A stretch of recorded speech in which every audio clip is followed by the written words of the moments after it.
Épisode 5. Le bal des rêves inachevés. Un conte de fables et merveilles. Le matin s'était levé avec un goût bizarre, un peu comme un chocolat chaud sans sucre. Victor Charles se réveilla avec un sursaut et un plot très désagréable. Mais hurla-t-il. Il se retourne à peine qu'il n'y ait plus rien, ses magnifiques ailes argentées envolées. À côté, Chloé se frotta les yeux. Tu les as perdues, tes ailes. Perdues. On ne perd pas des ailes. C'est un acte de sabotage. Je vais envoyer une plainte aux autorités magiques. Mais Léon toucha doucement l'encolure du poney. Elles sont peut-être parties pour revenir quand tu en auras le plus besoin. Victor Charles grogna, mais il ne répondit pas. Il était vexé, très vexé, mais il accepta de ne rien faire. Enfin, pas tout de suite.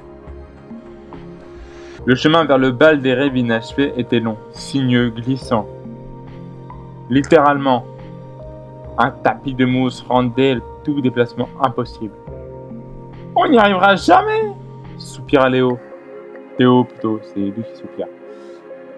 Montez, dit soudain Victor Charles, d'une voix noble mais résignée.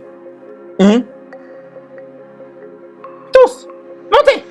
Je suis un poney de noblesse, pas un canapé, mais bon, faites vite avant que je change d'avis. Pour la première fois, les trois enfants montèrent ensemble sur le dos de Victor Charles. Je ne suis pas sûr que ça soit très réglementaire, murmura Chloé. Mais c'est stylé, déclara Léon. Victor Charles avança fièrement malgré tout.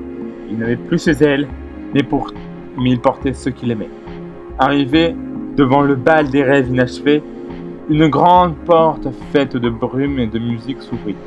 À l'intérieur, un palais de cristal suspendu dans le ciel. Des êtres étranges dansaient. Des rêves abandonnés, des idées oubliées, des personnages jamais écrits. Un petit garçon en costume de pirate s'approcha. Je suis le rêve d'un enfant qui a grandi trop vite. Avez-vous une larme de licorne? Léon sortit la fiole donnée par Eclipsa. Oui, pourquoi? Elle pleurait. Elle peut réveiller un rêve. Choisis-en un, mais tu devras dire adieu à un autre. Léon hésita, puis regarda ses amis. Et sans un mot, il versa la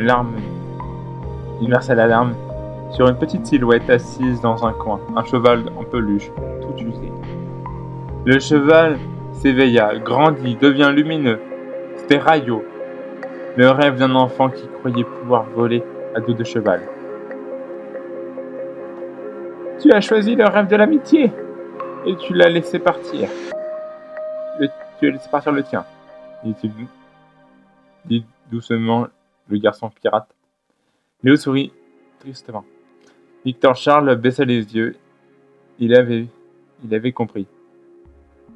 Et au fond de lui-même, il sentit un battement. Ces ailes ne revinrent pas. Mais quelque chose grandit dans son cœur, une force, une douce et puissante.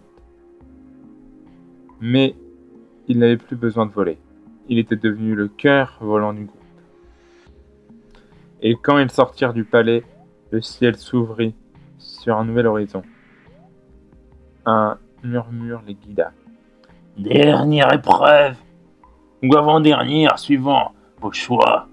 Le désert sans ombre. Victor Charles soupira. Un désert? Très bien. Mais j'exige un parasol.